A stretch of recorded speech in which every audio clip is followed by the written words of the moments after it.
இன்னைக்கு நம்ம சேனல்ல 5th ஸ்டாண்டர்டோட இலக்கண பகுதியான பெயர்ச்சொல் வினைச்சொல் பாடமும் அதுக்கான புத்தக பயிற்சிகளும் தான் பார்க்க போறோம்.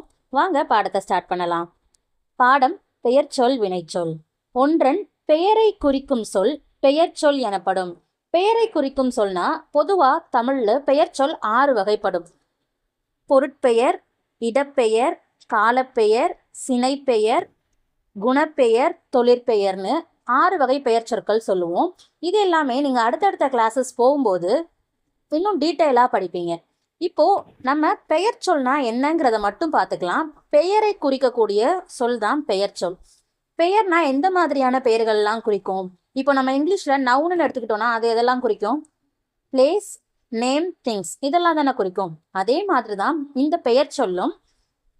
இடத்தோட பெயர், ஒருத்தவங்களோட பேர், ஒரு தாவரத்தோட ஏதாவது ஒரு உறுப்புகள், இல்லை நம்மளோட உடல் உறுப்புகள், ஒரு மாதம், ஆண்டு, இந்த மாதிரியான பெயர்கள் எல்லாத்தையுமே குறிக்கிறது தான் பெயர் சொல். இதை தான் நம்ம 6 வகையாக பிரிப்போம் அப்படின்னு சொன்னோம். அதே மாதிரி தான் நமக்கு இங்கே கீழே எடுத்துக்காட்டும் கொடுத்துருக்காங்க பாருங்க. சாந்தி, வகுப்பறை, சித்திரை, கண், கதிரவன், சந்திரன், இந்த மாதிரி கொடுத்துருக்காங்க. இப்போ நம்ம சொன்னதை வச்சு பார்க்கணும்னா சாந்திங்கிறது என்னது? ஒருத்தவங்களோட பேர் தானே, அதை பொருட்பெயர்னு சொல்லுவோம். வகுப்பறைங்கிறது ஒரு இடம், அதை இடப்பெயர்னு சொல்லுவோம். அப்படின்னா என்ன மாதிரியான இடப்பெயர்கள்லாம் சொல்லலாம்? பள்ளி, நூலகம், அலுவலகம், சென்னை, மதுரை, இந்த மாதிரி ஒரு குறிப்பிட்ட இடங்கள் குறிக்கிறது எல்லாமே இடப்பெயர் தான். அப்போ இந்த மாதிரி ஒருத்தவங்களோட பேரு, இடம், காலம் இது எல்லாத்தையுமே குறிக்கிறது தான் பெயர் சொல்னு சொல்றோம். அடுத்தது ஒரு செயலை குறிக்கும் சொல் வினைச்சொல்.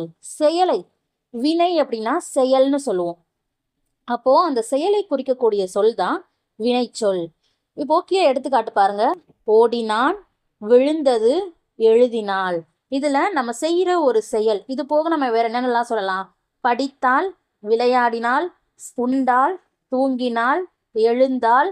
இந்த மாதிரி ஒரு செயலை சொல்றது, நம்ம செய்யற ஆக்ஷன்ஸை சொல்றது தான் வினைச்சொல். நம்ம இங்கிலீஷில் வேர்ப்னு சொல்லுவோம்ல, வேர்ப்னா என்னது? Action words. அதே தான் இதுவும். வினைச்சொல்னா நம்ம செய்கிற செயல், நம்ம செய்கிற ஆக்ஷன்ஸை சொல்கிறது தான் வினைச்சொல். இதில் நம்ம எல்லா வகையான செயல்களையுமே எடுத்துக்கலாம். இப்போ நான் சொன்ன மாதிரி படித்தாள், எழுந்தாள், விழுந்தாள், இந்த மாதிரி எதை சொன்னாலும் அது ஒரு செயல் தான். பாடினாள், ஆடினாள், இந்த மாதிரி நம்ம செய்கிற செயல், நம்ம செய்யக்கூடிய ஆக்ஷன்ஸை சொல்கிறது தான் வினைச்சொல்னு சொல்லுவோம். இப்போது கீழே நமக்கு எக்ஸாம்பிள்ஸ் கொடுத்துருக்காங்க. என்னென்னு பார்க்கலாமா? முதல்ல இதை பாருங்க. ராமன் பாடம் படித்தான். ராமன் பாடம் படித்தான். இதுல ராமன்கிறது என்னது? ஒருத்தவங்களோட பேர். ராமன்றது ஒருத்தவங்களோட பேர் தானே. அப்போ அதை என்னன்னு சொல்லலாம்? பெயர் சொல். அப்போ ராமன்கிறதும் பாடம்ங்கிறதும் பெயர் சொல்னு சொல்றாங்க. அடுத்தது படித்தான். படித்தான்றது அவங்க செய்யற செயல், அதனால அதை வினைச்சொல்னு சொல்றோம். ராமன், பாடம் இது ரெண்டுமே பெயர் சொல். படித்தான்கிறது என்னது? வினைச்சொல். அதே மாதிரிதான் மாடு புல் மேய்ந்தது. மாடுங்கிறது என்னது? பெயர் சொல். மாடு, புல்லுங்கிறதெல்லாம் பெயர் சொல். இதுல பெயர்னும் போது ஒரு மனிதரோட பெயர் மட்டும்தான் வரணும்னு கிடையாது. அது விலங்குகளோட பெயர்களாக இருக்கலாம், பறவைகளோட பெயர்களாக இருக்கலாம், அந்த மாதிரி அக்ரிணையோட பெயர்களாகவும் இருக்கலாம். அப்போ மாடு புல் மேய்ந்ததுங்கிறதுல மாடு, புல் இது ரெண்டுமே பெயர் சொற்கள்.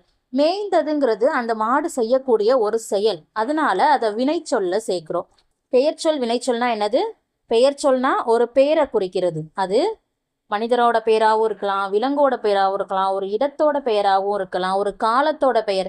சித்திரை, வைகாசி, ஜனவரி, பிப்ரவரி, இந்த மாதிரி காலத்தோட பெயர்கள், கிழமைகளோட பெயர்கள், இந்த மாதிரியும் இருக்கலாம். வினைச்சொல்னா என்னது? ஒரு செயலை குறிக்கக்கூடிய சொல். நம்ம செய்யற எல்லா வகை செயல்களையும் குறிக்கக்கூடிய சொல் தான் வினைச்சொல். அடுத்தது நமக்கு கொடுத்துருக்கிறது மூவிட பெயர்கள். மூவிட பெயர்கள்னா என்னது? 3 இடம் சொல்லுவோம் தமிழ்ல. என்னது? தன்மை, முன்னிலை, படற்கைன்னு 3 வகையான பெயர்கள் சொல்லுவோம். அந்த 3 வகை பெயர்களையும் தான் இங்க நம்ம பார்க்க போறோம். இங்க கொடுத்துருக்கிற எக்ஸாம்பிள் பாருங்க. நான் பாடுகிறேன், நாங்கள் விளையாடுகிறோம், நாம் நாடகம் நடிக்கலாம். அப்போ இங்க வண்ணமிடப்பட்ட சொற்கள் பேசுபவர் தன்னை குறிக்க பயன்படுத்தும் சொற்கள்.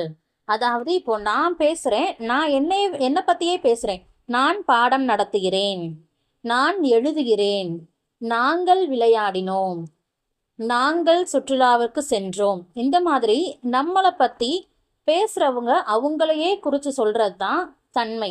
நம்ம பேசுகிறோம், நம்மளை பற்றியே பேசுகிறோங்கிறப்ப அது தன்மை பெயரில் வரும். அதை தான் கொடுத்துருக்காங்க. பேசுபவரை அல்லது தன்னை குறிப்பது தன்மை எனப்படும். நம்ம தான் பேசுகிறோம், நம்மளை பற்றியே பேசுகிறோங்கிறப்ப அது தன்மை பெயர். அடுத்தது நம்ம என்ன பெயர் சொன்னோம்? முன்னிலை. முன்னிலைங்கிறப்போ ஒன்றுமே கிடையாது, நமக்கு முன்னாடி இருக்கிறவங்கள காட்டி பேசுறது. தன்மைனா என்னது? தன்னை பற்றி பேசுறது.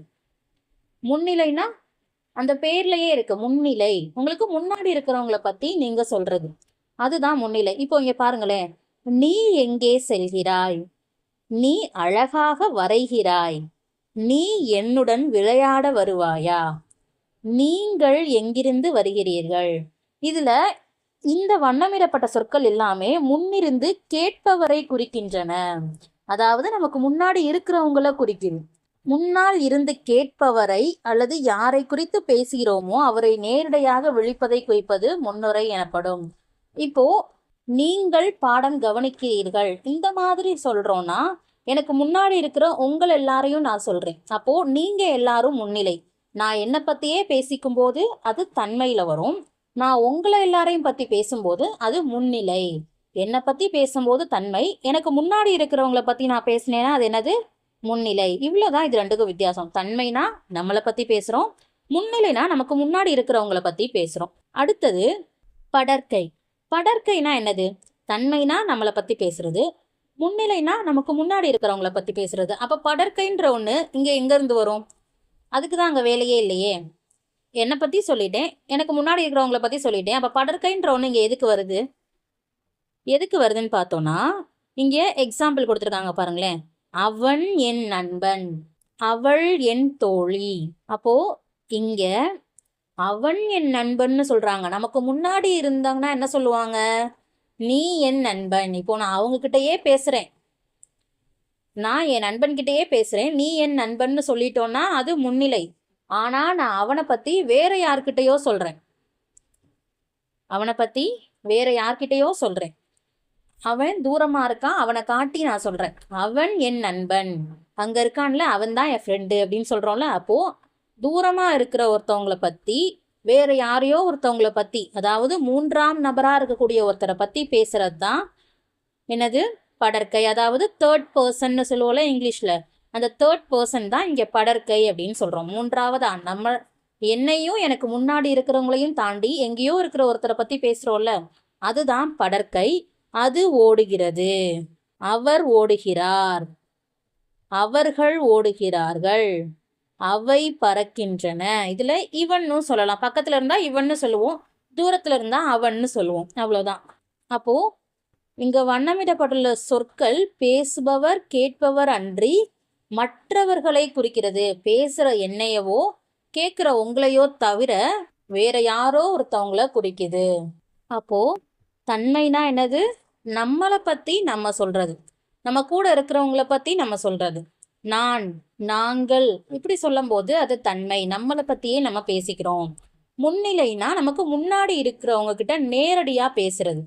நீ என் நண்பன், நீங்களும் பேசலாம். அந்த மாதிரி நமக்கு முன்னாடி யார் உட்காந்துருக்காங்களோ அவங்க கிட்ட டைரக்டா பேசுறது, அதுதான் இங்க நேரிடையாகன்னு சொல்லியிருக்காங்க. நேரிடையானா டைரக்டா அவங்க கிட்ட நம்ம பேசுறது. நமக்கு முன்னாடி இருக்கவங்க கிட்ட டைரக்டா பேசணும்னா அது முன்னிலை.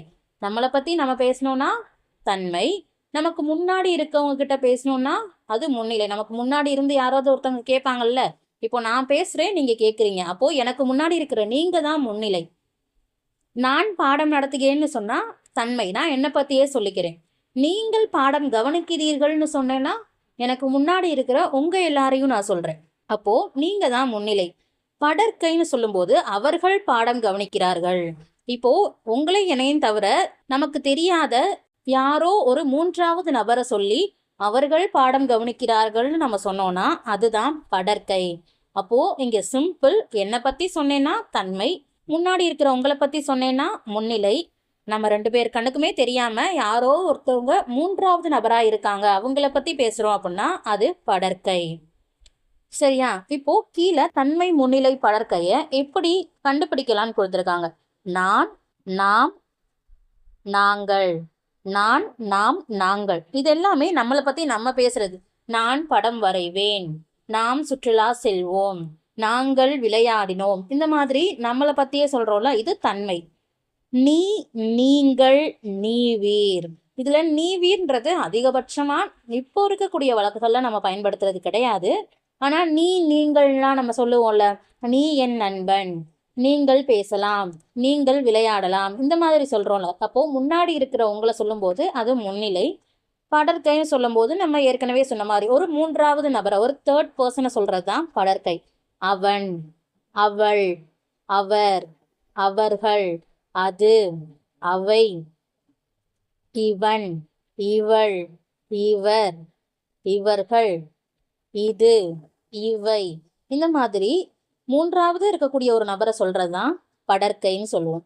அடுத்தது படிப்போம், சிந்திப்போம், எழுதுவோம். மதிப்பீடு பகுதி. இங்க சில புத்தக பயிற்சிகள் கொடுத்துருக்காங்க, அதை நம்ம எழுத போறோம். இதுவரைக்கும் நம்ம படிச்ச கவனிச்ச பாடத்துல இருந்து. பின்வரும் தொடர்களில் உள்ள பெயர் சொற்கள் வினை சொற்களை எடுத்து எழுதுக. இப்போ நம்ம மறுபடியும் ஒரு தடவை ரீகேப் பண்ணலாம். பெயர் சொல்னா என்னன்னு சொன்னோம், ஒரு பெயரை சொல்றது. வினை சொல்னா வினையை சொல்றது, அதாவது செயலை சொல்றது, நம்ம செய்த செயல்கள் சொல்றது. இப்போ இங்க கீழே கொடுத்துருக்கிற கொஸ்டின்ஸ்க்கு எது பெயர் சொல் எது வினை சொல்ங்கிறத நம்ம எழுதணும். இப்போ மயில் தோகையை விரித்து ஆடியது, இதுல எதெல்லாம் பெயர் சொல்?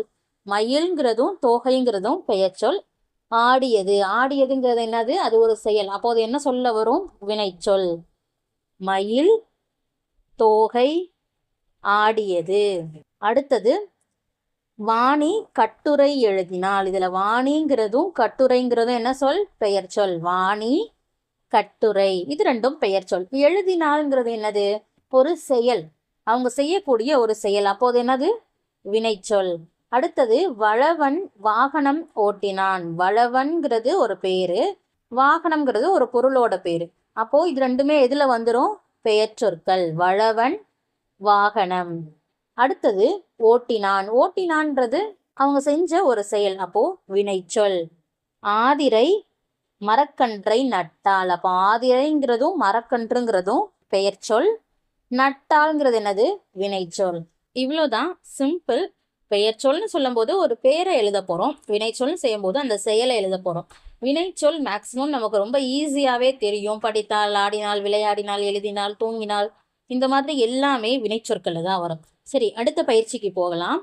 தன்மை, முன்னிலை, படற்கை என அட்டவணைப்படுத்துக. இப்போ இதுல தான் நம்ம ரொம்ப முக்கியமா கவனிச்சு எழுதணும். இதுல நான் உங்களுக்கு இன்னொரு ட்ரிக்கும் சொல்றேன்.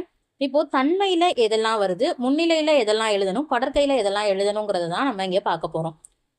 தன்மைன்னு சொல்லும் போது நம்மளை குறிக்கிறது. முன்னிலைனா நமக்கு முன்னாடி இருக்கவங்க கிட்ட டைரக்டா நேரிடையா பேசுறது. படற்கைனா எங்கேயோ இருக்க ஒருத்தரை பத்தி, அதாவது மூன்றாவது நபரை பத்தி நம்ம இங்க பேசிக்கிறது. இதுதான் படற்கை. மேலே கொடுத்துருக்க ஆப்ஷன்ஸை வச்சு இங்க நம்ம ஃபில் பண்ண போறோம். முதல்ல நீங்கிறது என்னது? உனக்கு முன்னாடி இருக்கிறவங்கள நம்ம சொல்றோம், அப்போ முன்னிலை. நான் என்ன பத்தி சொல்றேன்? தன்மை. அவர் யாரோ ஒருத்தர், அப்போ படற்கை. நாங்கள் என்னையும் சேர்த்து நான் சொல்றேன், நாங்கள், அது என்னது? தன்மை. அவன் அவள் இதெல்லாம் என்னது? படற்கை. யாரோ ஒருத்தரை பத்தி இங்க நம்ம பேசுறோம். நீவி முன்னிலை. அது படற்கை. நீங்கள் எனக்கு முன்னாடி இருக்கிற உங்களை பத்தி பேசுறேன், அப்போ முன்னிலை. நாம் தன்மை.